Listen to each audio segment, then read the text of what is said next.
আসসালামু আলাইকুম। আমি মোহাম্মদ ইব্রাহিম টক্স থেকে। আমরা যতই প্ল্যান করি না কেন আমাদের জীবনে অনেক অনেক প্ল্যান থাকে। আমরা এই মাসে এই করব, পরের মাসে ওইটা করব, বাট সব থেকে বড় প্ল্যান যিনি করেন তিনি হচ্ছেন আমাদের মহান আল্লাহ। সর্বোত্তম প্ল্যানটাই আপনার জন্য তিনি করে রাখেন, যেটা আপনার জন্য সব থেকে পারফেক্ট। সো আল্লাহ পরীক্ষা নেয়, আল্লাহ আমাদেরকে নতুন কিছু দেয়। বিষয়টা হলো যে আজকে আপনি হয়তো বেটার কিছু করতেছেন, কালকে আপনি খুব বড় একটা মুসিবতে পড়ছেন। সেই মুসিবতে পড়ছেন বলে যে হাল ছেড়ে দিতে হবে, আপনার দ্বারা কিছু হবে না, বিষয়টা এমন না।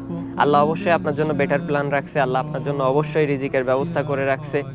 এই জিনিসগুলো হওয়ার জন্য আপনাকে অবশ্যই ক্যাপাবেল হইতে হবে।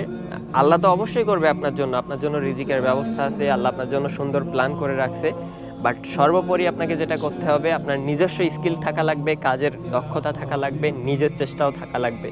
নিজের চেষ্টা যদি না হয় আপনি কোনো কিছুই করতে পারবেন না। সো আলহামদুলিল্লাহ আমি অনেক অনেক ভালো আছি, আল্লাহ আমাকে ভালো রাখছে। সব থেকে বড় যে কথাটা সেটা হচ্ছে যে মানুষের কোটি কোটি টাকা আছে, তারপরও তারা হসপিটালের বেডে গিয়ে শুয়ে আছে। ইভেন তাদের অনেক অনেক টেনশন।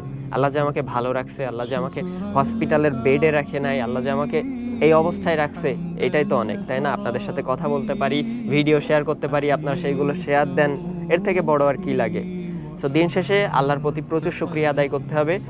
যখনই আপনি বেঠিক পথে চলে যাবেন, আবারও আপনাকে ঠিক পথে আসতে হলে আল্লাহর কাছে চাইতে হবে, নামাজ কালাম পড়তে হবে, তওবা ইস্তেগফার করতে হবে, বেশি বেশি করে দুরূদ পাঠ করতে হবে। ভালো থাকবেন সবাই। আসসালামু আলাইকুম।